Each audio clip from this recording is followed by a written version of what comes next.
కాబట్టి మా తరపున స్వాగతం సుస్వాగతం తెలియజేస్తూ ఈరోజు ఇంత పెద్దన ఏర్పాటు చేసినటువంటి యూత్ కాంగ్రెస్ సమీక్ష సమావేశంలో అన్నా ఇది చాలా యూత్ కాంగ్రెస్ ఇంతకుముందు రాజన్న కాంగ్రెస్ అనేది ఇల్లుకు పిల్లల కాంగ్రెస్ 2012లో మన ఉమ్మడి ఆంధ్ర రాష్ట్రంలో యువజన ఎన్నికలు మొదటగా జరిగాయి.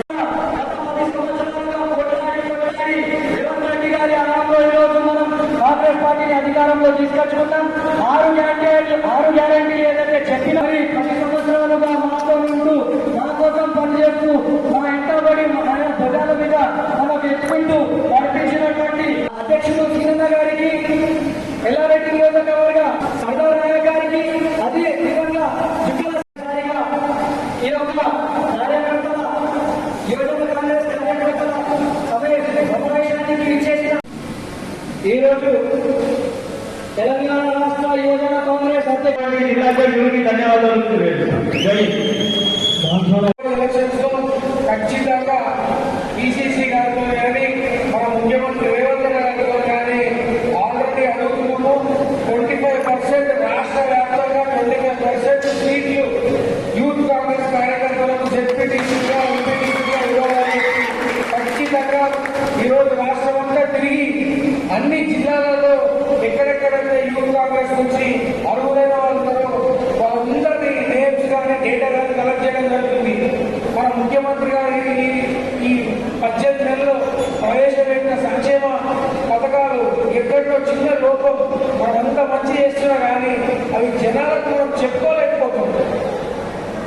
మన ప్రతిపక్షాలైన టీఆర్ఎస్ కానీ బీజేపీ కానీ అబద్ధాన్ని పదే చెప్పి మనం నిజాన్ని ఒక్కసారి చెప్పుకోలే పరిస్థితిలో ఉన్నాం.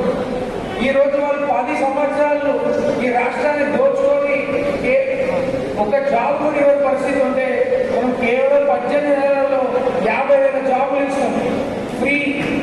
ఫ్రీ బస్సులు ఇస్తాం. మహిళలకు గ్యాస్ కానీ, కరెంట్ కానీ, ఇంద్రమ్మ ఇల్లు కానీ, రైతు భరోసా కానీ, రైతు రుణమాఫీ కానీ ఇట్లా చెప్పుకుంటూ పోతే ఎన్నో స్కీమ్లు కేవలం 18 months లో మనం ఇచ్చినట్టు ఇవి చెప్పలేని పరిస్థితిలో మనం ఉన్నాం.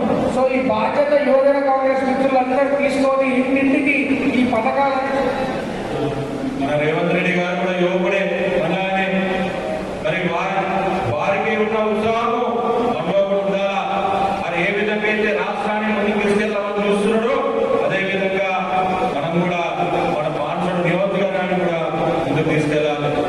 మరి దేశ స్థాయిలో రాహుల్ గాంధీ గారి నాయకత్వంలో వారు కూడా యువకుడే కాబట్టి వారు కూడా ఏ విధంగా దేశాన్ని కూడా ముందుకు తీసుకెళ్లాలనుకుంటున్నారో మనమందరము నాయకత్వంలో పనిచేసుకుంటూ ముందుకెళ్లాలని చెప్పేసి నేను సందర్భంగా తెలియజేస్తున్నాను.